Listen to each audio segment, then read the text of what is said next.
record this. Okay, now we're recording.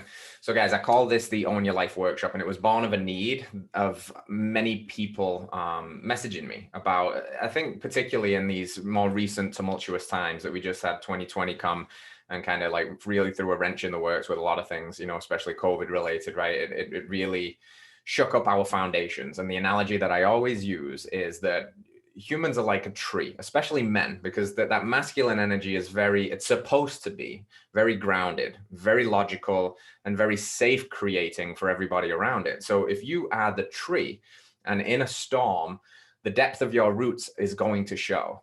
And COVID was a big old storm, and it really brought some tailwind with it. And it really brought some lightning and some thunder and some hail, and nobody was really expecting it. And if you didn't have deep roots, then in a storm like that, you'll topple over. You'll become very reactive. You'll lose that center. You'll lose that masculine core, and you will, in a forest, bring other people down with you. So the goal of really testing one's roots is this ability to respond to life and not react to it. And if you have been working on yourself, hopefully you had roots deep enough dug in that you didn't know something like COVID was coming, but you had this idea that I'm working on myself to basically show up and handle whatever it is that comes into my path. And a lot of people didn't have that. And a lot of people got to, see COVID, that it sent them off kilter a little bit. And that's resulted in an enormous amount of people reaching out and asking for guidance and asking for help and just kind of struggling. Motivation's really low, anxiety's high.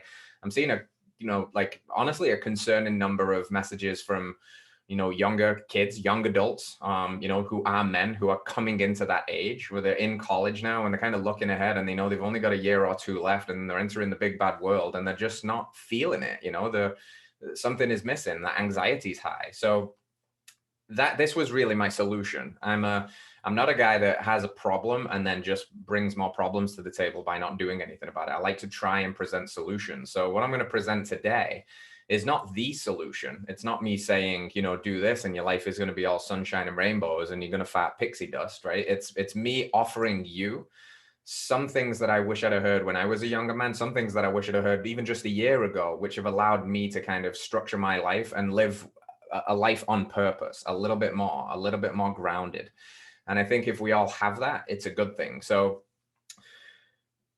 let's just preface this with why a lot of people might be feeling off center right now. A lot of people might be feeling a certain kind of way, because in the grand scheme of things, life is getting better. The trajectory of life is getting better. Yes, we've had a speed bump in the road with 2020 and the continuing efforts of 2021 where not much is changing. As you can see, we're still in this storm, so to speak. But as a whole, life is getting better from the terms of we have more access to opportunity than we've ever had before. We have more access to information. You can create the life you want. You can create a business on social media now. You can go and live abroad. Like, life is abundant if you tap into that. Yet in the very same breath, depression is up. Suicide is up. People are literally so despondent that they're taking their own lives, and men kill themselves in staggering numbers, and it's getting worse every year.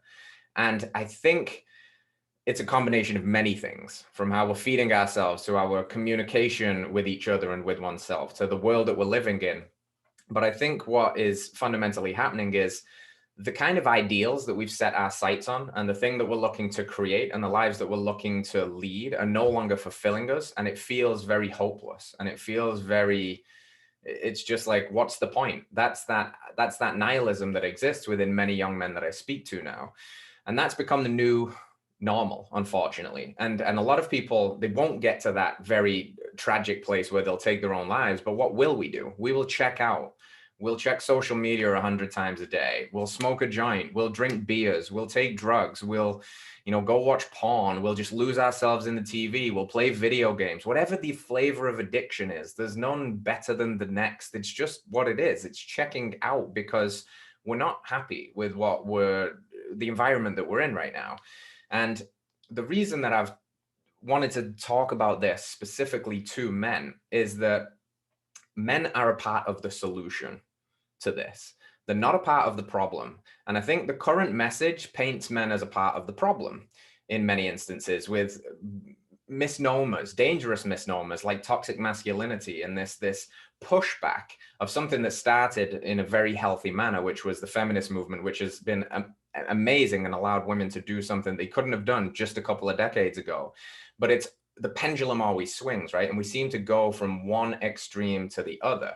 And I want to understand where we are on that pendulum right now, because your father's father, for most of us on this call, we're within a couple of generations of one another. And your father's father, or maybe your father's father's father, they were the manly men, right? These were the men that they couldn't be in touch with their feelings because they were storming the beaches of fucking Normandy. They were fighting in wars. They were going to Vietnam. They were the kind of men that were asked when shit hit the fan to go and risk their lives and put it all on the line for people to stay safe at home, the women and children. So for them, feeling the feelings and being all sensitive and like tapped in and in tune with an open heart, it wasn't possible for them. They almost had to put this emotional suit of armor and get the job done. And then what we see is the pendulum swings, right? It always swings. And we have this kind of bounce back now where we went the polar opposite end of that. And we tried to try on this variation that is like this new age, really sensitive, really in tune guy, this guy that has been raised by women in the education system, from childcare to women in the homes, and this message that is, whatever you do, just don't annoy the feminine, just don't annoy women, look after them, protect them, which are all noble traits. But what we do then is we become too nice. We've almost lost this balance where before we weren't in touch with our feelings and it was all balls and all action and it was all life. Now we've almost come to the point where we deny our balls even exist, and we've handed them over to our masters. We've just, for a safe salary, for a happy wife, happy life, for a relationship where you don't get any stick for, doing the things that you like to do or whatever it is. And now the pendulum has to swing back again and find ourselves somewhere in the middle, because those two paradigms are broken. We can't be all head and all balls and no heart. We can't also be all feelings and no balls. We have to integrate the masculine. We have to really tap into our core potential. And where something is missing here is nobody's talking about this. And especially for young men, that's certainly not being talked about on college campuses. It's certainly not being talked about in universities, because they're typically more aligned with this progressive agenda, which is rife with this language of your masculinity is bad. And you're told by culture to drop your competitiveness. And you're told by culture to play nice and don't offend anyone and just get by and don't upset anyone. But in doing that, we lose our primal core. Our primal core is this warrior within us all. It is that person that wants to, disappear into the forest and live off the grid, to put his feet in the earth and breathe and swim in the ocean and go and disappear. And that's within us all. And when we stifle it for this intense domestication, we start an internal crisis within ourselves. When we avoid conflict in the real world, we start a war within ourselves. And that's what so many men are doing. They're avoiding conflict. And I don't mean physical confrontation. I mean the kind of conflict that is having the difficult conversation that they don't really know how to have with themselves, with a partner, with a boss that's manipulating them, gaslighting them, bullying them, with society, pushing back, taking a stand for what they want, living life by design, and leading. We're losing our leaders because men are caught in this strange place where they don't know how to be men, and they don't really know if it's a good thing. And the only solution to that is for men to get together in spaces like this again and explore these things and understand where they've lost touch with the integrated energy and how to bring that back. Because what we've also got to do, as every one of you sitting on this call, is take responsibility, because that wounded masculine of that tough guy energy or that sensitive guy energy that's not living integrated is suppressing a lot of stuff, and then they're acting out toxic behaviors in the shadows. There's a reason men still fucking rape people. They still kill people. They still abuse people. They still do the majority of horrible things. But that is not because men are bad. That is because men have lost their way. That is because men don't have a band of brothers. That is because men have lost purpose. They've lost meaning. They've lost the connection to their hearts. They've become all balls, and that's how they think. And then they suppress that. And eventually you stuff something down for long enough, it's going to seep out sideways. and it looks violent and it looks disgusting and it looks like what we don't want. You're the solution to that. Every single one of you on this call and myself, and what we're trying to create here is the solution to that problem. How do we integrate this so you can have the work ethic of your father, the open heart of your mother, and the set of cojones on you that your great-great-grandfathers had when they were fighting the wars of Normandy? That's the integrated masculine. That's what it means to be a man. There's no special formula here. It means living a life on fire, living a life on purpose, and being in alignment, head, heart, and balls. You have to be able to understand, conceptualize. We're men. We're very logical. We like to problem solve. We like to plan out a map. We like to order things. You'll all know this. Any of you in a relationship, when the intense, fluid nature of the feminine is being, emotional, sometimes unjustly, what do you want to do? You want to solve problems. Okay, what should we do? And then they scream at you louder because you're meeting the emotion with logic. We're very logical creatures. So we need sometimes to get out of our head a little bit more and into our hearts, into what we feel is true. Because this is the place of intellect. It's the place of logic. It's where our culture spends a lot of their time. But here is the place of knowing. And the heart is the place of knowing. That's the capital K, knowing. There's not a lack of information here. This is just a lack of being able to tune in. What is true for you? What lights you up? What is happy making for you? What do you love? Who do you love? What is not being lit on fire in here because you've either got too much in here in the head, or you lost your balls and you handed them over? And then what do? We have to have a set of balls. And what does that mean? I'm not talking about just balls to penetrate the world and penetrate your woman. I'm talking about balls to go after the things that scare you, to go after the things that excite you, to be a man of your word, to lead. These are all things that are missing a little bit. And the solution is not me. The solution is each one of us taking the responsibility of what it means to embody a little bit more of that. Because trust me, our culture needs this. It doesn't need less men. It doesn't need more feminine men. It needs more masculine men. We've just lost touch of what the true masculine means, the truly integrated masculine, not this toxic masculine nonsense that is portrayed in the media and attacked that we're inherently made to feel bad for. That's not what it is. So the pendulum is swinging again, and we have to strike a balance. And that balance is the integrated man. That balance is the man that is aligned head, heart, and balls. So the way that I tried to think about this as I was constructing this workshop is, what are some of the things that you can be working on to find your balance, to find where you're integrated, and to look at where you're not? Maybe you're very heady. Maybe you know you already. Many of us, many men don't have access to our heart space because we were hurt once when we were a fucking teenager or something, and we decided, not doing that again, shut down, close off. Maybe that's the piece that needs to open again. Maybe we're good there, but maybe we've lost our balls because we're so comfortable, because we're so domesticated. So it's not up to me to say where you need to do your work. What it's up to me to do is hopefully be a little bit of a mirror to present you with some deeper questions to ask yourself, so you start to understand a little bit more of why you're not fully living a life on purpose. You're not fully happy. There is something in you. There is that wild man in you that longs for a little bit more adventure, more sex with your lover, more confidence, more clarity, more meaning. It could be anything. But when you have those things, you know you are happy, and you can't have those things until you integrate yourself and you act like the man that you can be.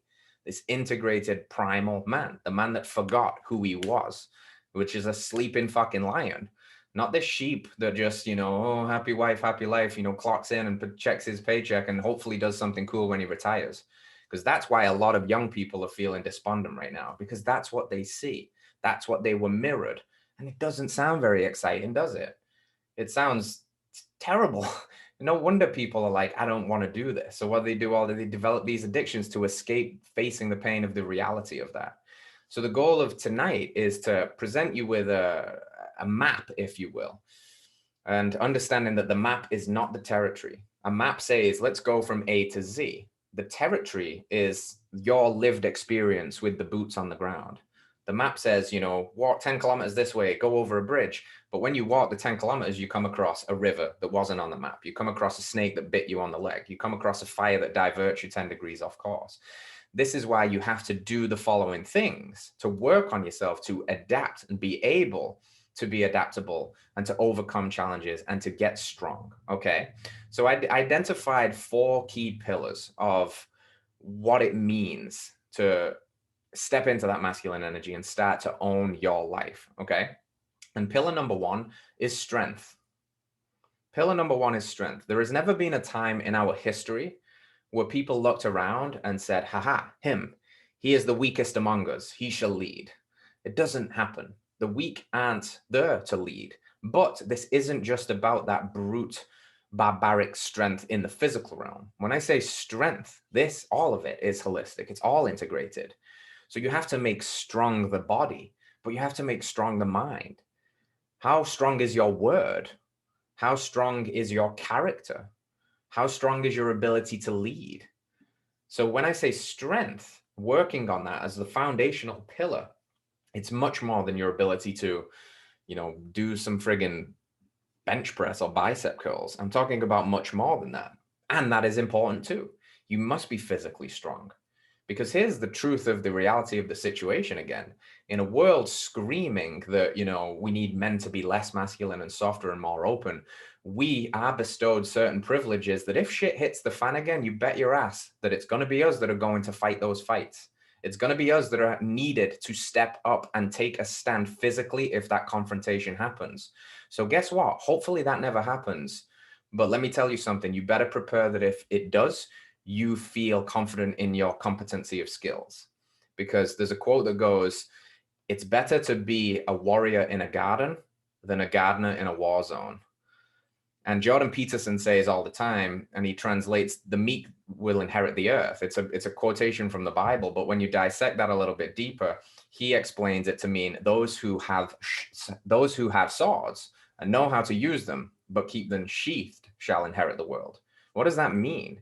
It means you are strong, you're working on yourself physically, emotionally, spiritually, mentally, and hopefully you never need to use some of those things, but it's certainly better to have them and need them than to not have them and need them, because you're going to be up shit creek without a paddle if you don't have those things. So how can you develop strength holistically? If you're not working out right now, if you're not moving your body, if you're not trying to get stronger, that's a problem. You got to be in the gym. You got to be moving. You got to be lifting and doing heavy deadlifts. You got to be throwing weight around, but you've also got to be getting strong in the mind too at the same time. This balance. Can you be the beast and the Buddha? Can you make savage the body and savage the mind? Can you get a strong, unbreakable mindset? And how are you going to do that? And what practices do you have for that? And are you journaling? And are you checking in with yourself? And are you managing your stress?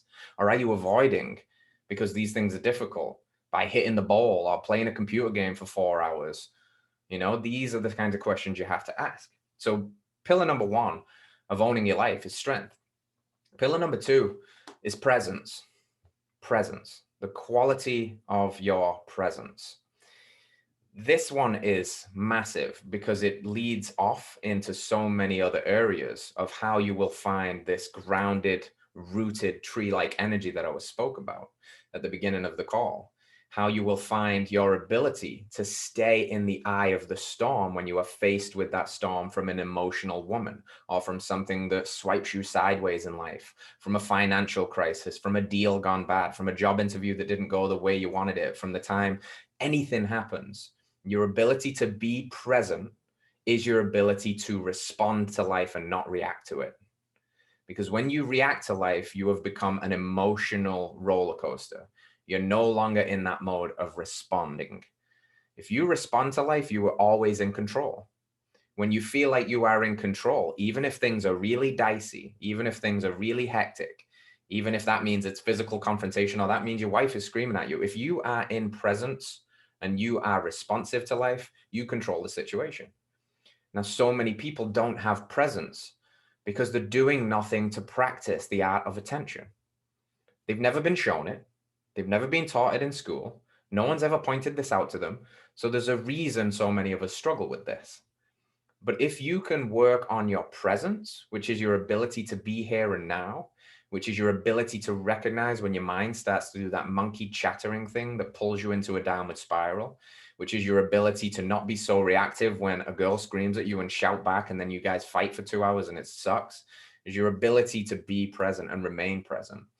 So you better be able to get in and get after it in the gym, but you also better be willing to meditate your ass off.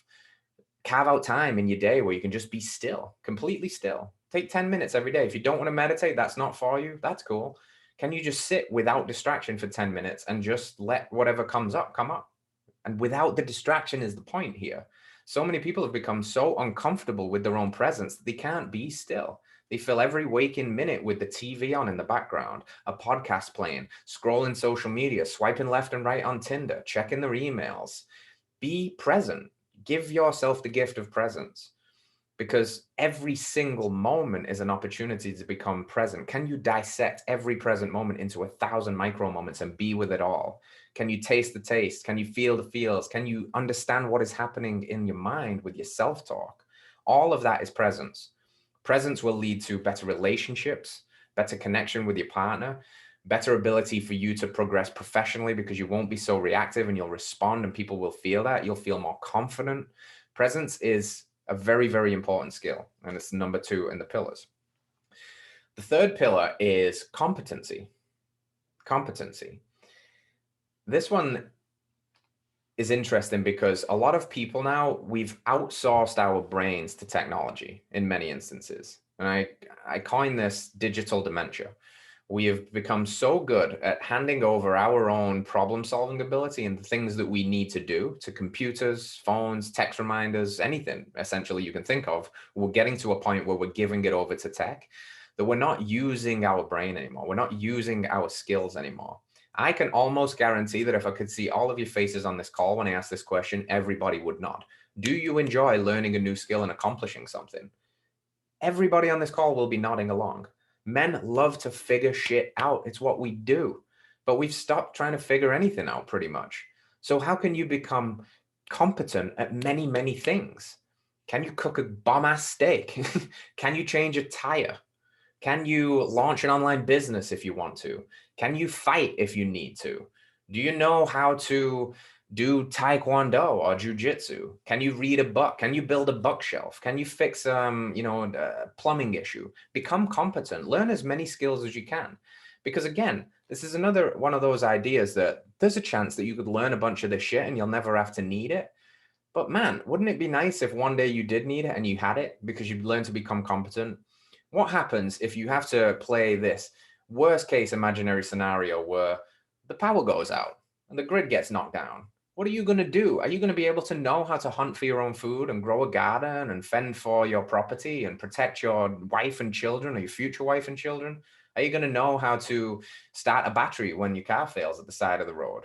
Or are you going to cry in the rain and call AIA, but you can't because there's no service, and then you're going to scream and curse God and kick your tires and throw a tantrum? Become competent. Competency of many, many skills in the physical realm, in the mental realm, in the spiritual realm.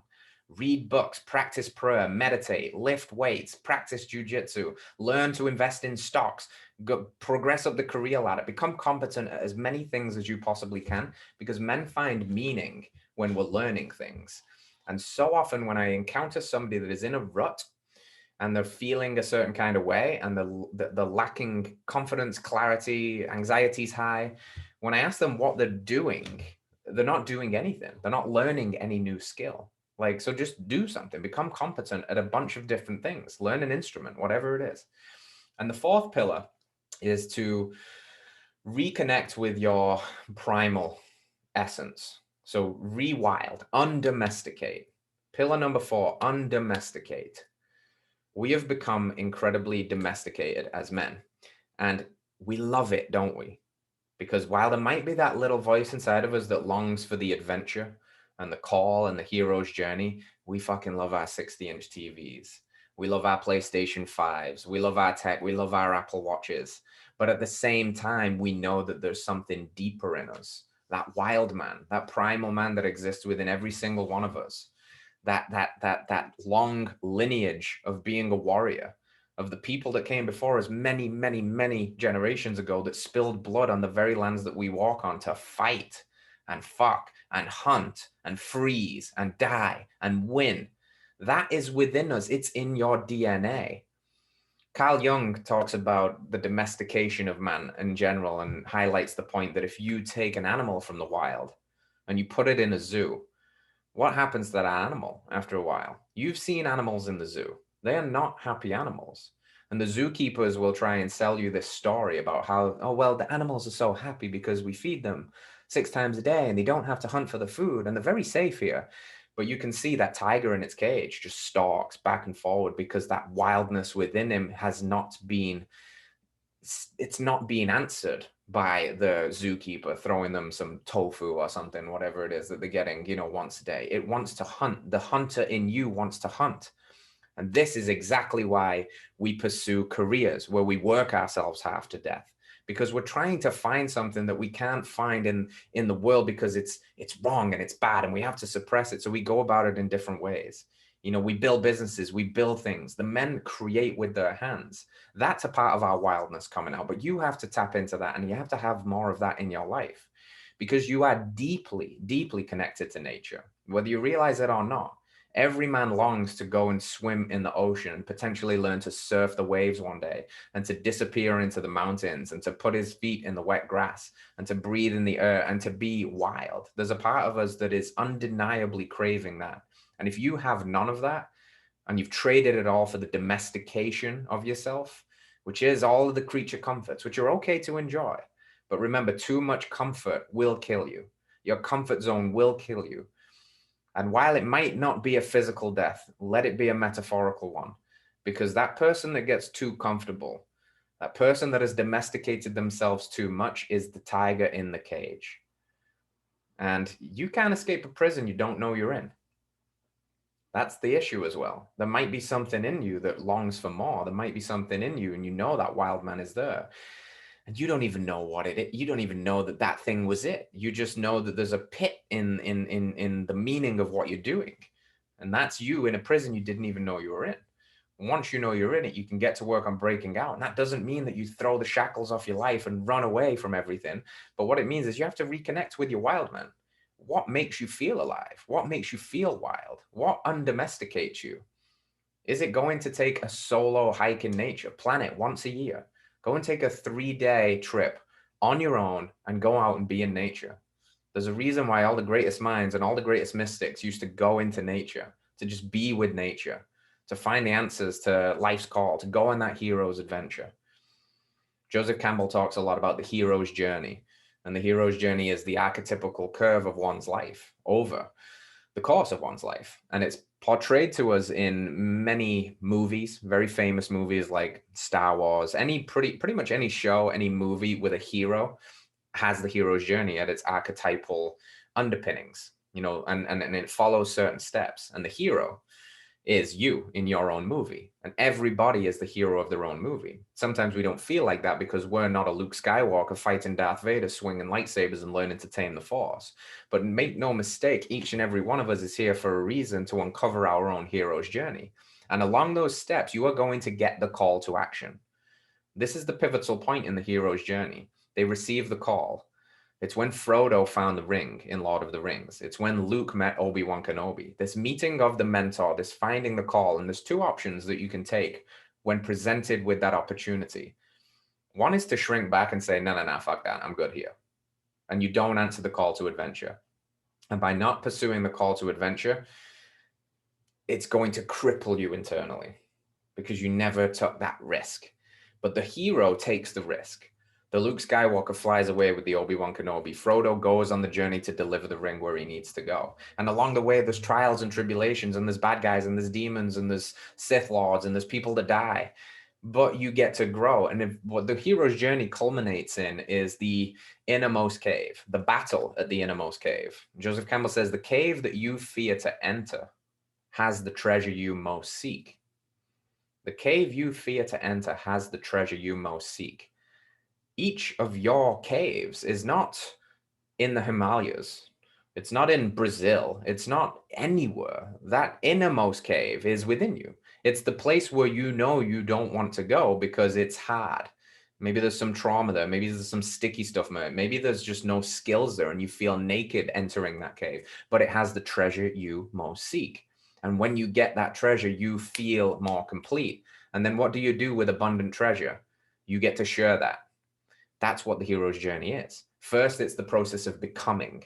Then it's the battle of the innermost cave, entering that dark cave, overcoming that dragon at the proverbial front door, getting the treasure, and then ultimately coming back and giving those gifts back. Because something that I think about a lot, especially as recently becoming a father, is what kind of world am I leaving? Who am I? And I don't want to get morbid and think about my time, going, too quickly, but how am I leaving people? Am I leaving this world better than I found it?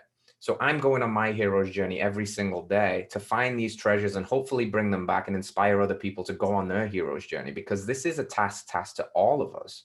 This isn't just for special people. This isn't just for me because I've got a social media account and I do this. This isn't just for LeBron James because he's the best NBA player in the world. This isn't just for Muhammad Ali's because he was the greatest boxer of all time. This is for every single person to take their own hero's journey. And that doesn't mean that it reaches these dramatic pinnacles of success. That's not what this is about. It's about following your gut. It's about getting into that heart space again. It's about aligning your balls. And when you're presented with that opportunity, stepping up to answer the call. That might mean a career shift. That might mean starting a passion project that you've put off for years because you've told yourself a story that you don't know that it's true, that nobody will pay you for making tables, but you make beautiful tables. Make the fucking tables. That might mean you're in a loveless relationship right now, an abusive relationship right now, and you're so deep in it that you can't leave because you weigh off and you trade off your current happiness because of the time invested in this. It works for careers too. I hate my job. I hate my career, but I've been doing it for 20 years. It's called the sunk cost fallacy. People start to weigh the amount of time they've spent doing something over the current return on what they're getting. This is why it's so important, whether you're, a 40-year-old man in a career job right now, or whether you're a 23-year-old kid leaving college, to constantly check back in with these questions. Am I going on my own hero's journey? Am I forsaking my happiness just because it's easier, because I feel like I've put a lot of time in here? What is time? If you're in the wrong place at the wrong time tomorrow, you could be done. That's the reality of the situation. So don't forsake your happiness because of something that is gone, or because of the amount of time you've put into it. Pursue the thing that lights you up. Take risks. Go on your hero's journey. When you feel that fear, go into that thing, because there is medicine there. There is magic there. And there is a reason we call that a leap of faith. Every investment, every career change, every time you enter into a new relationship, every time you decide to leave one, it's a risk, because nothing is guaranteed, but nothing is guaranteed in this life. And people that take that leap of faith, they're the people that get to figure things out about themselves. They're the people that keep winning at life. They reinvent themselves. And they understand that sometimes you take a leap of faith and you think you're diving into a pool and you fall on concrete on your head and it fucking hurts. But then what do? You jumped anyway. So you dust yourself off and you climb back up and you jump again and you keep figuring this thing out. There's no losses in this game if you have that mentality that everything is happening for you. Even the bad shit, even the stuff that's really hard, it's happening for you to fuel your growth, to continue to push you in the right direction, to show you where you're not living in alignment. So there's a concept that the Greeks used to use called the concept of the daemon. And the daemon is what they would call the soul's guide. So the Greeks were very mythic people, and they were very wise people too. I would have loved to be a fly on the wall in Greece to see what the fuck those guys were getting up to, because they had some wacky ideas, but I love it. And they had this idea that every human comes, every human is born, and the soul the soul that they have has acquired that body, and every soul comes to the earth with a purpose. And the goal of this, physical being in this meat suit is for the soul to actualize itself, for the person that is, carrying that soul to live in alignment with that. Now, the soul itself has a guide, and the guide is the daemon. And the daemon is that little feeling inside of you. It's that voice in your head that is trying to point you when you're not living in alignment, because maybe you're over here in a dead-end job that you hate, and your soul is calling you to something more, and your daemon is the thing that is communicating that with you. And they say that it communicates in various ways: through dreams, reoccurring dreams, through synchronicities, things that appear that are too magical to be chance, and they keep happening. Or, and this is where a lot of you will probably recognize it, in the form of a pain teacher. And the pain teacher is the daemon's way of shaking you up to where you're not living to who you're supposed to be. And the pain teacher, when we're younger, because our soul is maturing with us and our daemon is maturing, the pain teacher shows up in much more subtle ways when we're younger. It's like a little shake of the shoulders, a little tap on the door where it's saying like, yeah, come on, dude, you're not really doing what you know you should be doing, or you're settling when you should be striving. As we get older, as our daemon matures, and as the cost of what we're doing gets higher, the daemon is going to get louder. And if you're not listening to your pain teacher eventually will kick the fucking door down. It will grab you and it will say, wake up. And people call this all kinds of things. They call it cancer. They call it a divorce. They call it a car crash. They call it a financial crisis. They call it a midlife breakdown. They call it many, many things.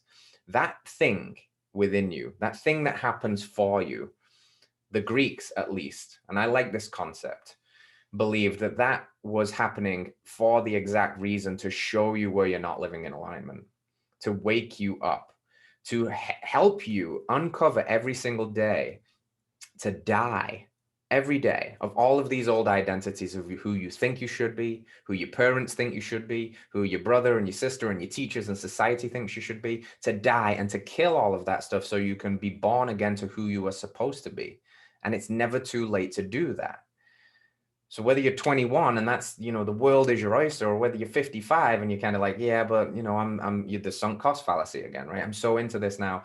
But then guess what? If you don't start listening to those synchronicities, those signs from the pain teacher, it's going to get louder and louder and louder. And that doesn't end well. So where is your daemon nudging you right now in your life? Where is your daemon giving you a subtle nudge that you are not living in alignment with your soul's purpose? Where is it showing up? Is it an injury? Is it something nagging you? Is it the fact that you just went through, you lost all your money and investment went bad? What is it? And can you look as an information gathering process of to what that is trying to teach you? Because everything is your teacher. And at least approach through that lens, you stop being a victim to life. You start to be a person that goes looking for the lesson, even in the really difficult things. And that is very, very important, because I wish life was here to cuddle you to the grave and make all your dreams come true. But let me tell you this, life owes you nothing. Life owes you nothing. And it's not here to be nice to you. It's here to challenge you to step up as your higher self. It's here to send the pain teacher so you can start living in alignment. And if you listen and if you align your head, heart, and balls to be open to that message and have the balls to act in alignment with that, you will get rewarded. You will be a man on fire. You will live a life. You will be confident. You will stop seeking out all of the things that everybody else is chasing: external validation, money, status, women, because you will be grounded and strong in who you are. And then this beautiful paradox happens where those things will flow to you because you no longer need them, because you're no longer craving them, because you're just living by listening to your heart and you're taking action. And now you'll have more money than you know what to do with, and more opportunities than you know what to do with, and a beautiful woman off your arm who you love and you have a great relationship with, but not because you just put that on this mountaintop. And what most people do is they put that thing, all of that stuff up there on this mountaintop, and they spend the whole life climbing that mountain, and they get to the top, and what happens? They realize they were climbing the wrong fucking mountain. And they look over there and they see the mountain they were supposed to climb, and they spent decades climbing the wrong mountain, or decades putting the ladder up a wall only to get up to the top of the wall and realize they missed the wall. They were on the wrong one. These are the kinds of things that you need to do to make sure you're course correct and to make sure you're climbing the right mountain. Because it's better to get that stuff aligned now and have these practices where you check in with yourself, so that if you're only halfway up the mountain and you realize you're climbing the wrong mountain, then guess what? Get the fuck back down this mountain. Don't then say, well, I'm halfway up, so I might as well finish, because you know it's not the mountain you're supposed to be climbing. You know it's not what's going to fulfill you. You know that it doesn't end in happiness. You are living a lie. Society's told you it's going to make you happy. Your parents want that for you. It's what your family does, yada, yada, yada. It's not who you are. If you don't want that thing, don't go for that thing, right? You can make anything work right now. The rule of this game is there is no rules. Really understand that. You can become whoever you want to be. So this brings me now into the code of conduct, a couple of rules, if you will, because I think it's very, very important for men to have rules to live by. There's a reason why the military have codes of conduct and rules. There's a reason why good gyms in martial arts have codes of conduct and rules. Respect, bowing before you get on the mats, tying your belt in a certain way.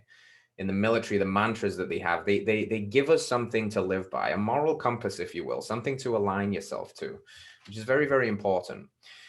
Number one on the code of conduct, and I've alluded to it a little bit, but I want to, just kind of solidify and box this off, is to be dangerous, but not a danger. Be dangerous, but not a danger. This is echoing the sentiments of becoming physically strong and skilled and competent, but it's taking it a step further, that it's much better to have those skills, right, and never need to use them, but you have them in your back pocket, because that gives you the confidence to know that you're in control of where you ever enter, whichever scenario you enter. But also, a man who is so aligned in his purpose and strong and confident is a dangerous man in the best sense. That is a man that can shake the core of a person's being, can shake the core of the world. So be dangerous, but not a danger. Okay, that's one rule of the code of conduct. Next up is be impeccable with your word. Be impeccable with your word. And this is borrowed a little bit from Don Miguel Ruiz's The Four Agreements book, which is a very powerful little book. When I say it, what I mean is a man's word is his bond. So there's a couple of flavors of this. Be the kind of person, truly, honestly, that means what he says and says what he means. That's becoming a rare skill today, because a lot of people are talking a big game, and they're not really meaning what they say. They will promise you one thing and they won't deliver on that, because everybody's just trying to use people. They're trying to they're just trying to manipulate the situation. Can you be one of the rare strong men that says what he means and means what he says? Can your word be your bond? Now, this is where this gets interesting, not just for other people. Because what I see happen over and over again is a man is very good at keeping his word to other people, not for himself. Can you treat yourself with the level of respect to be that for yourself? Can you treat yourself like somebody you deeply care about? Can you hold your word and keep that bond for yourself? So when you tell yourself that you're going to get up early and exercise and eat well, do you actually follow through with that? Or do you just keep telling yourself and you're invalidating the strength of your words every single time because your actions are not representing the words that you're telling yourself? And then you've got a values conflict. So can you be impeccable with your word, which says, when I say something, I mean it. When I say I'm going to do something, you bet your ass I'm going to do it. And that's not just for other people. It's more importantly for myself first. For myself first. And that will translate over into saying what I mean to other people too. But be impeccable with your word. So make your word your bond. The second layer of that is be impeccable with your word in terms of its quality. How are you talking to yourself?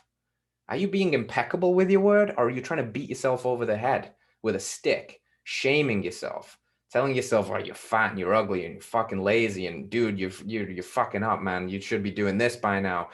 Your thoughts create your reality. If you don't believe that, you're not looking hard enough. Your mind is always eavesdropping on your self-talk. So every time you say something, you are fighting for that thing, good or bad. And if you fight for your limitations, you're going to get to keep them. So if you tell yourself, there's no point, I'm not smart enough, I'm too old, I could never do that, nobody would ever do this thing, nobody believes in me, I'm a failure. Every single time you say that, you're reaffirming that belief. You're putting money in the bank for that thing. So don't just be impeccable with your word in terms of making it your bond. Be impeccable with the quality of how you talk to yourself. Your self-talk is incredibly important. Make sure you're speaking to yourself like you would speak to somebody else, because your mind is always eavesdropping on your self-talk. And it's very, very important to go and become aware of that. And this is another flavor of, are you doing anything to learn that? Are you doing anything to understand that you are not the voice inside your head? You are the one that hears it. But are you carving out the space to have that experience? So are you meditating? Are you getting your stream of thoughts onto pen and paper? Are you taking time to be alone in nature? Are you having moments of stillness in your day? If the answer is no, get to work on that right now, because that's how you'll be impeccable with your word. Okay? Oh, somebody just entered. 1 second, the waiting room. A late joiner. Okay. So with that said, what we need is a plan of action. Men without a plan of action lack structure, and without structure, we kind of get lost. We don't have something. It doesn't give us any purpose. So we need that, right? What are you building? How are you finding purpose? This is a question that somebody asked me a while ago, and it's a question that I want to pose to you right now, because this, if a man can show me, a young man, an old man, whatever, if he can show me what he's building, I'll tell you what kind of person he is. And when I say that, I don't just mean that you've got to build an empire. I don't mean that you've got to build a community. I mean, what life are you building? What gets you up early in the morning? What keeps you up late at night trying to problem solve? Are you building the kind of life and world that you want to live in? Who are you building it with? What are you building it for? Why? Where? With who? With what purpose? Because if you're not answering those questions and living by them intentionally, what are you doing? It's very, very cliche, but it's also cliche for a reason, because it's true. And the truth of the reality is that you and I get one shot at this meat suit. Who knows what the fuck happens when we all check out of this game? But this version of you in this body, in this life, it's one and done. It's one and done. Are you living your life by design? What are you creating? And if you're not doing that and you can't answer those questions, you've got some deep questions to ask yourself, some deep introspection to ask yourself. You better get looking at that. Again, what am I building? Who am I building it with or for? Why am I doing it? Where do I want to do it? You know, there's a lot of things that are difficult to change about ourselves. Change takes time. You know what's something that is almost immediately actionable and can change right away? Your environment. And I find so many people that are not happy with where they are. But again, there's that sunk cost fallacy, there's all these logistics, and they stay, knowing full well that where they are is stifling them. They are not happy, and yet they stay. That is a person that is not building their life for them. That is a person that is just given over the balls. Because what? It's uncomfortable to move, because it's scary to go traveling, because your great grandparents live in the town over that you see 2 times a year. You don't want to move. Like, you can change these things. You can change your environment. You can live a life by design. Yes, it takes risks. Of course it does. And he who dares wins. The person that takes risk wins. So ask yourself again, what are you building? Very, very important. Very, very important. Now, with that, I would just say some basic principles as well to treat yourself with the level of self-respect that you deserve, to start to be able to uncover some of these deeper questions and take action in the real world. We first must build momentum in the real world. And how do we do that? Well, firstly, are you moving your body? This is so simple. If you're not moving your body and you're not physically challenging yourself right now, change that tomorrow morning. Change that. Change that tomorrow. Start doing whatever it is to challenge yourself. And don't just challenge yourself because I've told you to. Challenge yourself because you know that by doing that, you're training your nervous system to respond to life and not react to it. You're training your ability to be stronger, to learn a skill, to become more competent, and all the things that we just talked about. And it's about how you approach that challenge. Don't just approach this challenge with this, oh, fuck, I gotta do this, I gotta get healthier, and I gotta lose 10 pounds, and I feel like crap. Approach it like a man. Approach it with that level of respect and reverence that it deserves, and look to get stronger. Move your body, do things that are challenging. Take a cold ass shower. And when every fiber of your being wants to turn that off and blast the hot because you go, oh my God, it's cold. Breathe, embody, presence. These things that I've been talking about, there's ways that you can practice them in your daily life. You can practice presence by being with intense cold. You can practice presence by being with intense uncomfortableness, by crushing yourself in the gym, by going doing hill sprints, by doing challenging things. So move your body, all right? Feed yourself well. Stop eating shit. This is so powerful and it's so simple, but so many people are eating terrible quality food. We're walking around sticking anything in our gobs because if it'll burn, it'll give us calories and energy. And we're shopping like we shop for gas. Cheaper is better. And if it tastes good, we'll have it. But the problem with that is you are literally you literally are what you eat. You are what you eat eats. If you are not creating the physical body to thrive, to have the energy, to have the testosterone, to age well, to build muscle, to have low levels of body fat so you can feel confident, so you can be strong, those kinds of things, then you're hamstringing yourself from the off. Now, I'm not going to get into a nutrition lecture here, but stick to the basics. Just eat earth-grown nutrients. Eat the things that come from nature. Did it grow from the ground? Did it fall from a tree? Did it have eyes in a butthole? Did it come from the ocean? Eat those things. Stop eating things that are easy. Stop just going to the pizza place because they do $1 slice and it's easy. Stop ordering all the fake food and the fast food and takeout because it's easy. If you can't cook, learn to cook. You can all read, you can watch YouTube, you can learn to cook. Immediately, just by cooking your own food instead of ordering out, you're going to get remarkably healthier and your energy is going to increase as a result. Now you combine that, you're challenging yourself, you're getting stronger. So important. And the third point I will say here is to form a community. Form a community. Now, this one might be more challenging, especially in today's current climate, but who are the people in your life that will support you in these kinds of endeavors? And here, what I'm looking for more specifically is who are the men in your life that will support you in these kind of endeavors? We're not trying to bring in our spouse to this and have her be our training partner and our lover and our therapist and everything in between, because when you do that, it's going to depolarize the relationship. What you need as a man, what we're doing here, what I'm trying to do here is create a space where men can come together to hear kind of this stuff and talk about this stuff. Can you find that in your own life?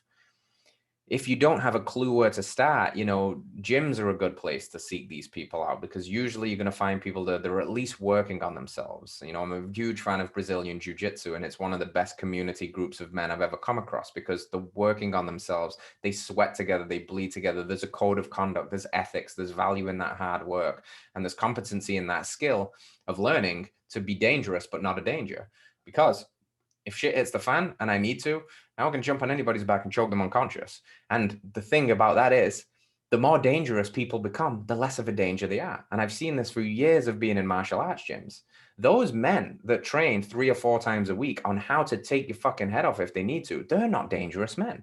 The dangerous man is the man at the end of the bar puffing his chest out because he's got an ego and he's not happy and he's, drinking too much and he's got a point to prove. That's a dangerous man. That's not who you want to be. That's not about peacocking. It's not about appearing tough. It's about being competent and confident. And within that, you'll be able to just handle so much.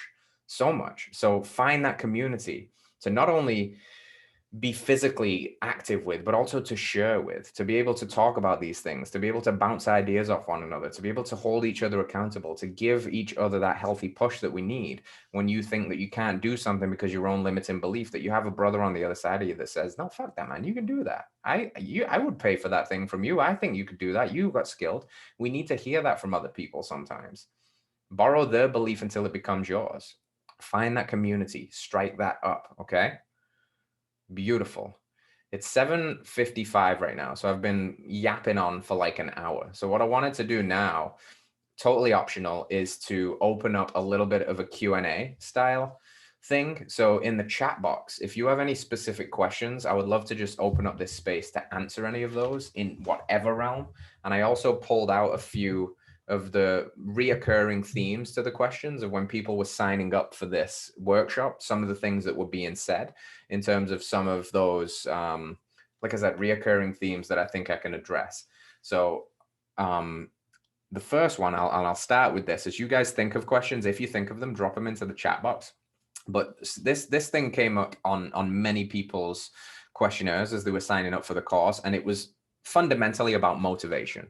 Just a severe lack of motivation, this just lack of to do anything.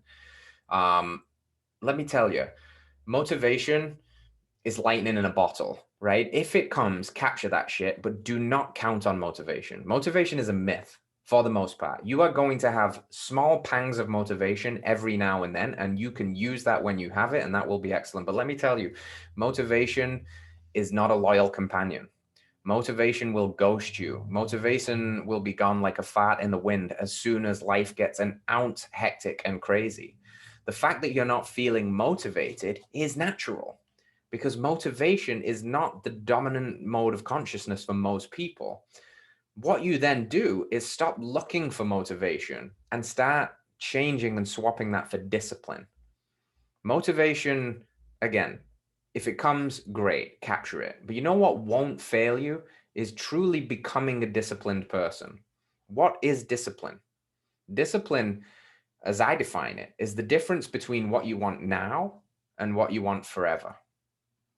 And what you want now is always rooted in that lower self. It's to hit snooze on the alarm. It's to eat a pint of ice cream and watch 4 episodes of Netflix when you know you could be creating something. It's to not go to the gym because you're tired today. That's what you want now. What you want forever is more. What you want forever is bigger, better, greater, more alive. Every single one of you on this call knows that, or you wouldn't be on this call. There is something in you that wants a little bit more. Discipline is the wedge that gets you there. Because if you don't have the discipline, you will make easy choices consistently. And if you make easy choices consistently, your life will get incredibly difficult. Easy choices, hard life. Hard choices, easy life. And there's a paradox not many people like to hear. What they want to hear is they want to think that there's a secret pill to always feel motivated, but it doesn't work like that. What you have to be is disciplined. Disciplined to be the kind of person that shows up even when they don't want to do the kind of thing today, the hard decision, so they can have the easy life of becoming the man that they are supposed to become. That is freedom, my friends. And that is what Jocko Willink means when he says discipline equals freedom. That is a misnomer for a lot of people at first, because freedom feels so free and intuitive and like, yeah, freedom, woo. And discipline for so many people feels so restrictive and gross and like, I don't want discipline, that's not fun. But discipline equals freedom, because by being the disciplined person, you have the freedom of living the life that you truly want. Because that discipline means that you're doing all of the things we spoke about today. You're being dangerous, but not a danger. You are strong. You are embodying presence and leadership. You have meaning. You have purpose. That's discipline.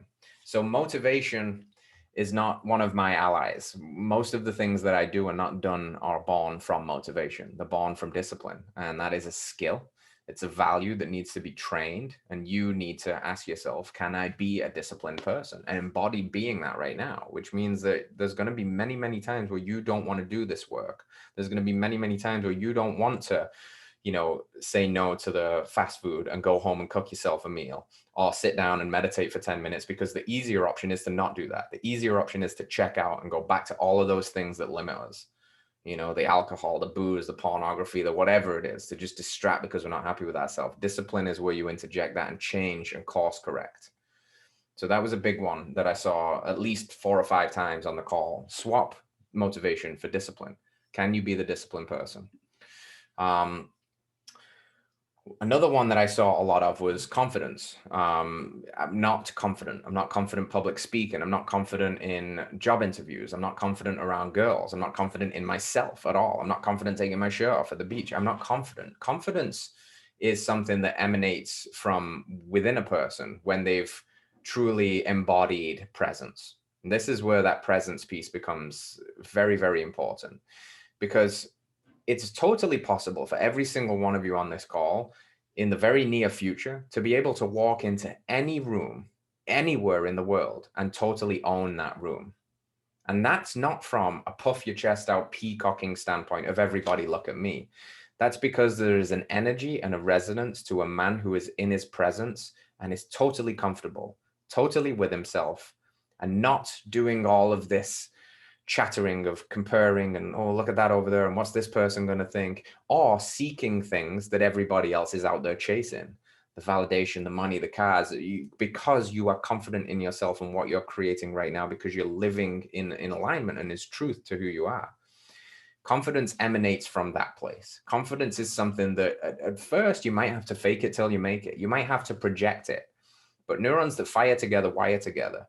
And you might not feel confident, but let me tell you something. You can imagine what it is like to be confident, and you can pinch a little bit of that and you can install it in yourself, and you can say, let me try this on and let me see how this feels. And life is practice. And if you practice that enough, soon you will become it. And then you align it with all of this stuff that you're doing to be a better person, to work on yourself. And all of a sudden it starts to naturally bubble up from you to the point where you can literally go anywhere, be in any situation, and be 100% confident in your own skin. What greater gift exists in the world than that? And I tell you, it's very possible for you, because for a long, long time, I was a very anxious kid. I was a very anxious young adult, and I never felt confident. And when I tell you now that I am totally at ease and at peace and confident wherever I go, whatever I'm doing, I'm not lying to you. I'm not bullshitting you. And I was not that thing. I was self-conscious. I was anxious. I was worried. I was always trying to posture and peacock because I wanted to be seen, or I wanted to disappear and not be seen. Now, because I couldn't give a shit because of who I am and what I do and my amount of presence, I'm confident, and people feel that, and it brings people up. So confidence is a tough one, and it's only going to come out of your dedication to working on yourself, to really live in alignment. If you don't do that, then you can't really expect to be confident. There's no pill for it. There's nothing you can do. It has to come through this process of falling in love with the process of becoming who you're supposed to become. Don't think that this is a destination on the top of a mountain. Fall in love with the journey. From falling in love with the journey, owning your flaws, looking to get better, getting a little bit stronger, getting a little bit more in tune with yourself, asking these kinds of questions, you will grow in confidence. Trust me. Okay, amazing. We've got a couple of questions now. Speaking about what are you building? What do you want to build? What are techniques you'd suggest to help discover what you truly want to build, not what you have been brainwashed to build in today's society? It's a very good question. What is happy making for you? What lights you up when you do it? What did you love to do as a kid that you've stopped doing because you've become so serious as an adult? What is the thing that if you didn't need to make money, if you could just remove everybody's expectations for 1 second, what is it that you would do? There is going to be something in there, some little nugget of magic that you can create into something that fills you up. Whether that becomes something that you do as a career, or whether that becomes something that you're building as a part of your personal life, why you go to work as a janitor, it doesn't really matter. The goal is, what are you creating? And the goal is, that thing has to be the thing that fills you up. It has to be the thing that is happy making for you. I feel very lucky that what I've been able to do is carve out something that I wanted to build, and I'm doing it, and I'm living the experience of helping people, coaching people. I have a mission statement. I have a big vision that keeps me up. It gets me up before dawn. It keeps me awake at night, of helping transform burned out, disconnected men into conscious, confident leaders through healthy habit formation. That is the thing that I start my day with, and the thing I go to bed with. And it's a monumental task, because in my head, I have this vision of transforming at least 10,000 lives. That is the thing that I want to build. That's not what you have to build. That's what lights me up inside. You might want to build a yo-yo company. You might not want to do any of that. You might want to live off the grid in Guatemala somewhere. The goal is not what it is. And the size of your purpose matters not an ounce to anybody else. It matters everything to you, because that purpose is who you are. That thing is what you're going to create. And that is what is happy making for you, what lights you up, devoid of all of the baggage and expectation of what you did in college and how much money you spent on your degree and what your parents expect you to do or what your girlfriend expects you to do. What it is that you want to do. And can you find a way to build a life around that? And sometimes that means creating something physically, filling a need in the market, supplying those things, creating an object, creating a movement. Or sometimes that just means creating yourself, because that's what you want to create. So a lot of techniques for this is developing that more impeccable relationship with yourself. So you're more in touch with your truth, more meditation, more journaling. The more you can quiet down all of the external noise, the more you'll see your own innate truth flushing out through you. And until you carve out that space, you can't really find that thing. And you'll kind of be stuck between a rock and a hard place, because you'll know the things that you're creating in terms of what you're pursuing based on society are not really fulfilling you, but you won't have the answers because you've not carved out the space to find those answers. So you have to be very in tune with yourself, and you have to, treat yourself with the level of respect to deserve to find those answers. So be able to get still, feed yourself well, think well, sleep well, manage your stress well, all of those things. All right.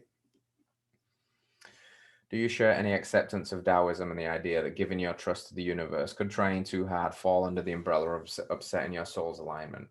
I mean, I think there's a balance to strike, no doubt. There's a lot of people forcing things, and that is so. The Tao is the action of non-action is essentially how they present it. And it's very hard for Western minds to wrap their head around because they've been sought to believe that everything that you want is done in the doing and the pursuit, like do, go, go, go, pursue your goals relentlessly, crush, go, go, go, go, go. But it's a very almost forcing energy. And sometimes we've known and we'll have had experiences in our life where something that we've wanted so badly, we've almost like, we've pushed it away because we've wanted it so badly. It's almost in the acceptance of when you no longer need that there's a strange thing happens where it comes to you. It's like holding a baby bird, right? That you love so much. If your hand is too loose, it will fly away and you will lose it. But if your palm is too tight because you really want to keep a hold of it, you're going to kill it and suffocate it. There's a balance. There's a balance. The Tao, the flow. The Taoism is based on the principle of yin and yang. That symbol is all about balance. So there's a balance to be struck here between, yes, you need to work. Yes, you need to hustle at times. Yes, you need to grind. Yes, you need to pursue your fears. And you also need to surrender to the fact that in doing all of that, you might not ultimately get what it is that you want. And that's okay as long as you make peace with that. And that's very hard for us to do it because what we always set ourselves up for is I'll be happy when syndrome. So we paint this picture of what we want in our head, we pursue it relentlessly. And if we don't get it, we're never going to feel happy because we didn't get there and we failed. Or God forbid we get there and we realize, that thing didn't really fulfill me either, because nothing can really make you whole except yourself and how you're living and who you're being. And now you're being impeccable with your words and those kind of things. So I don't know that, by trying too hard, you're going to upset any great plans, because guess what? Everything will happen exactly as it is happening and is supposed to happen because there's no other way for it to happen. So that's just then, are you going to take the lesson, right? If you feel like you're forcing something too hard and something is appearing and it feels too forced, then the difference there is the awareness of the person, because one person is going to continue pushing, ignoring all the signs and the symptoms, and they're going to have a breakdown or they're going to have something happen to them. And there's going to be another version of that person that is pushing, pushing, pushing, and then realizes that, maybe I'm forcing this too much. Maybe I'm on that wrong hill again. Maybe I'm climbing the wrong mountain. And then we have to pivot. So I think there is a plan. I think there's a divinity about the world. I think there is an element of trust that we need to have, that we are all here for a reason. I truly do believe that. And I don't believe that we're all here to just live a humdrum, mundane life. I believe we're all here to create. I do believe that. So there's some element of trust there. And that's going to inform one's more, spiritual beliefs. But that needs to be met with the level of respect that it deserves to manifest. So you can have all of the trust in the world and you can manifest and you can vision board and all of that, but you still got to have boots on the ground and get your elbows dirty and dig in and take the risks and take the licks. And I know you box, so I know what you know what it feels like to get cracked over the head. Life is going to crack you much harder than any opponent ever can. And you've just got to be able to continually check in with yourself and make sure that you're pursuing the right kind of things and you're living in alignment. Ethan, what are some books every man should read? Great question. The Way of the Superior Man by David Data is the best book that comes to mind there. I'm going to write his David Data. It's spelled like that. The book is called The Way of the Superior Man. It's a very good read. It's very, very powerful. I like it a lot. And Iron John would be the next one. Iron John. Both of those books are like owner's manuals to understanding the struggle and a lot of the paths out and a lot of the inspiration, or at least, from reading those two books, pulling things out of those to kind of try and curate my own version of those kind of ideals as well, because those books are a little bit older, from people of a different generation. So I draw a lot of inspiration, live my life on some of the codes presented in those books to try and be that little bit 1% better every single day, and try to just be a little bit of a better man and try to be a bit of a better leader and try to own my stuff more so I can turn my shit into my gifts and, just continue to walk the walk, Awesome. Does anybody else have any questions? I know it's been a long one, so I respect your time, and we're over the 60-minute mark now, so no offense if anybody has to leave at all. But I also want to just, take the next 15 minutes to hang out with you all in case you have anything you want to ask at all, any questions from any topic. I will be here and I will just spend that time shooting the shit with you guys. Estuardo, brother, thank you. Thank you for coming, my friend. I appreciate it. All the best. Peace.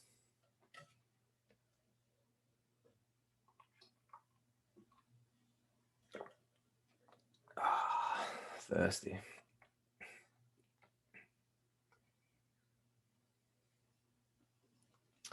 Anybody got anything, guys?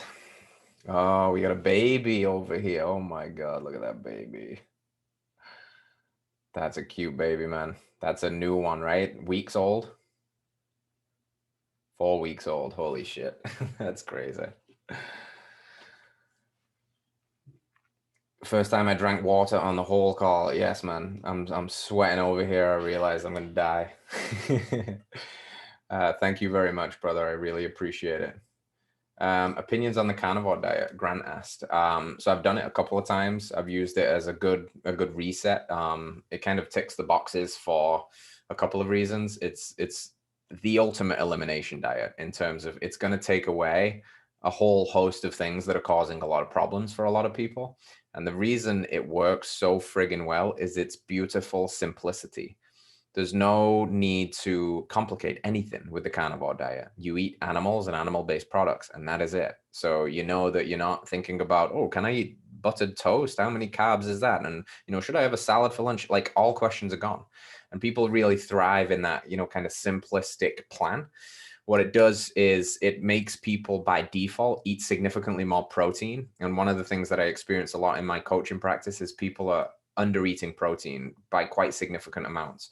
And by going carnivore, you'll typically see people will bump the protein quite away and they'll feel friggin' amazing.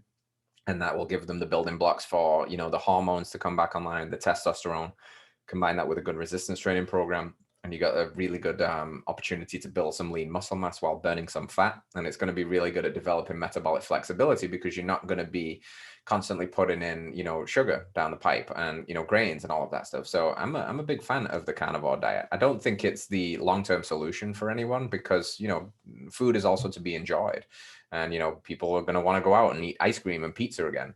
But I think, as a reset for a span of time, I think it can be super powerful and very, very eye-opening for people. It will show them that, meat is really a superfood and our bodies thrive on it very, very well.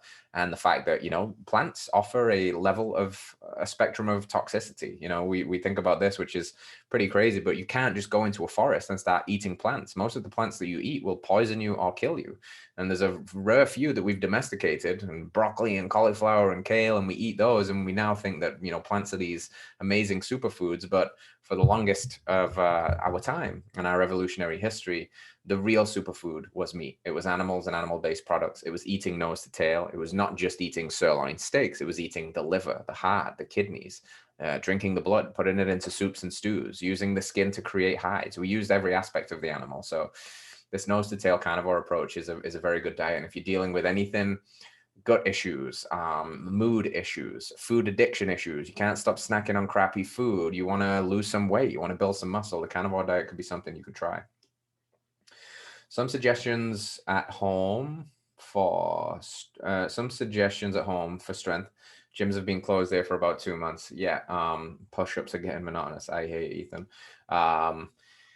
I have a badass home workout program. It's a 12-week program in my online coaching, and the way that I've kept that fresh and my clients see crazy results on it because it's still a strength-based training program. So the mistake a lot of people make with home training is they think it's all about volume. So what they'll do is they'll think like if 10 push-ups is good, 100 push-ups must be better. So then they'll just do loads and loads of volume. But the problem with body weight is it's not providing the adequate stimulus to the nervous system to force the adaptation. So if somebody does 100 push-ups, it might sound impressive, but really the stimulus for growth and the signal for growth is only happening in maybe reps 90 to 100. So essentially they've spent, 3 minutes doing just getting the blood flowing, which has its benefits, but it's not building muscle. We need to build strength by building muscle. So when you're looking at something like a push-up, right? As soon as you can do anything over 3 sets of 10, it needs to get significantly harder for you to continue to make strength gains. So firstly, elevate the feet. Now do feet elevated push-up. If that's too easy, elevate the feet and put a backpack on you. If that's too easy, go to one hand push-up progressions, one arm push-up progressions. When that gets too easy, and this sounds crazy for me to say one arm push-ups will get too easy, they will. Your body's incredibly adaptable and it's going to take some time. But I'm up to the point now, feet elevated one arm push-up progressions. Next then, feet elevated one arm push-up progressions with a backpack with 20 pounds in it. And you can do this for all kinds of things, right? What are you going to do for your shoulders? Handstand push-ups. When you can't do handstand push-ups right away, what do? You work the regressions, the pike push-ups. What do you do for your legs, right? Squatting, you usually have a barbell in a gym. You can probably squat 225 and now you've only got your body weight. Then do squats on one leg. Do explosive jump squats. There's always ways you can get creative, but the fundamental thing I would leave you with there is still treat your body weight at home workouts like strength workouts, which means on a scale of 1 to 10, 1 being zero effort and 10 being maximum effort, sets need to be up in that 7, 8, 9 range. They need to be friggin' hard. If they're not hard enough, you need to figure out a way to progress the movement so it's much more challenging.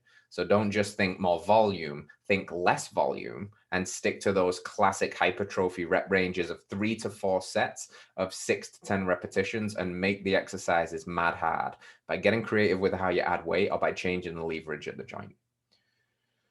If you would stop moving completely, where would you start again? If I'd stopped moving completely, I would start again. Firstly, it's not that sexy, but I would start with walking every day. I would start with getting a minimum of 10,000 steps a day, and that would be my intro back. I would just increase general daily movement again. And what you'll see is that by just doing that, by just showing up, by just walking, 10,000 steps is 20 to 30 minutes walk, depending on how you walk, right? You will find that your energy will increase and you might find yourself wanting to do a little bit more. Maybe then the energy comes back that you want to drop down and do some push-ups. You want to do some body weight squats. You don't need to make things crazy. You just need to move yourself and challenge yourself.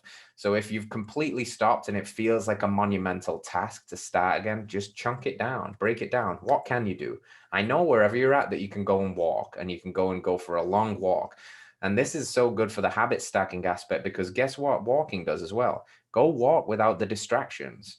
What's that going to teach you? The things we spoke about in today's call: presence, awareness, just being still, getting the creative juices flowing, allowing your mind to think, allowing the stuff that usually you just stuff down because you put on some music or a podcast to bubble up and see what is alive in you. Now you come back and you feel good, hit some push-ups, hit some squats, keep it basic, stick to the fundamentals and you can't go far wrong. And don't overcomplicate things and just get started. Don't think about how far back you fell or how far you've got to go. Just start right now. Start with a walk and start just showing up, and you'll very, very quickly see that momentum can build again. Ike, thank you very much, brother. I really appreciate it. And he said, "You're the man" at the end, pun intended, capital letters. Nice one. George, thank you, brother. I really appreciate it. I'm glad you took away a lot from this call, man. Very, very good. If you struck a hard time and was forced into the common workforce, what would Steve want to be? Ooh, I always make a joke to my wife when we're walking that if I had to do like a normal person job, I would be a postman. I think that would be a badass job. I would happily drive a USPS truck around, park it on the corners, walk the mail to people's doors, pet dogs and give the dogs dog treats, listen to good music, listen to the birds chirping, smile at the neighbors, wave at people. I could very happily live a life, an abundant, happy life as a postman. No doubt about it. So that's what I would be. There you go.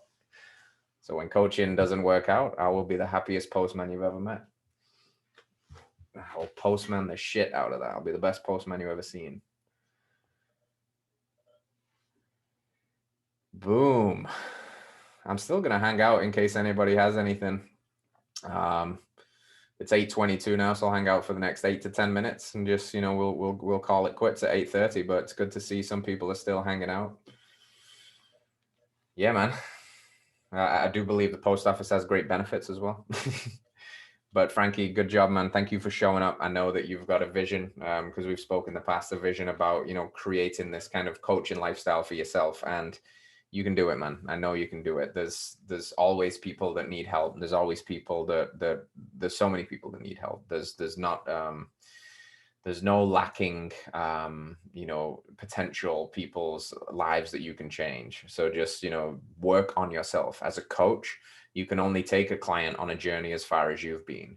And that's essentially what I try and embody every single day, is how do I keep working on myself so I can give those gifts back to the people that trust me enough to work with me. And that's exactly what I'm trying to do. And if you do that, you can't go far wrong with that, my friend. Anthony, brother, thank you. I'm glad that's what you needed to hear, man. Yes, it's time. It's time to go, man. It's time to knuckle down and just right that ship a little bit. Make those course adjustments. You know what it takes. It just needs, sometimes we need that little bit of a push. We need that little bit of accountability, and I'm glad that this kind of can be that for you. Elijah, thank you, Steve. Let's build this masculine community further and create some powerful things, feeling refreshed and full of energy. Amazing. That's exactly what I wanted. I wanted people to leave this with a sense of just like refreshment and vision and feeling more hopeful. That's what I was hoping for. And you never know how these things are going to be received. This is a space, I think there's some deep work needed in this space. I don't exactly know what that looks like, but I'm very open to creating that. I don't know whether that would be just a continued support group that we could do something like that, where we could come together once a month or something and have more of a structure. These are all things that are percolating in my mind right now.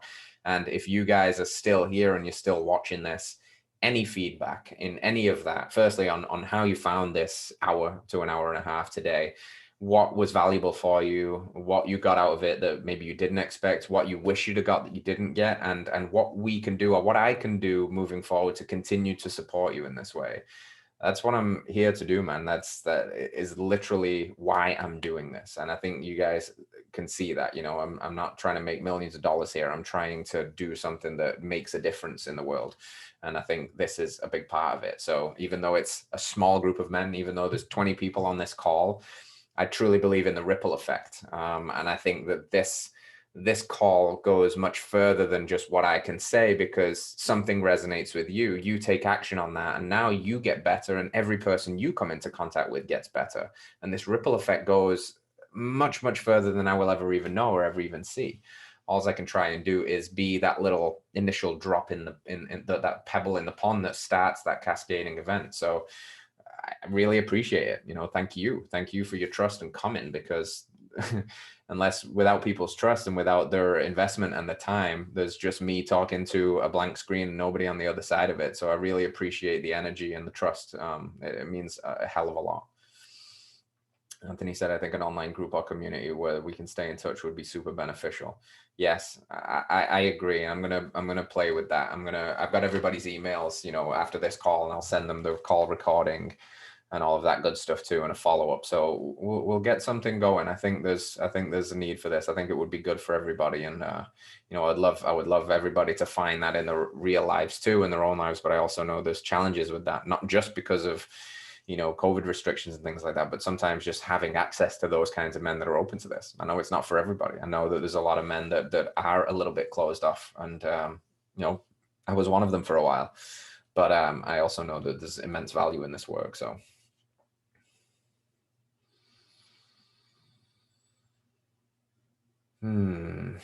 all right, guys, that appears to be it. So I kind of said my piece. Thanks so much for coming tonight. Thank you so much for your trust. Thank you so much for just showing up for yourselves more than anything else. It's so important. I think that this intention to want to be a little bit better is everything. It's how you just continue to grow, and how you continue to live a life a little bit more on purpose. And it's been my absolute pleasure. So I hope it was enjoyable for everyone. I hope you have a great night. I hope there was something you can take away from this and work with.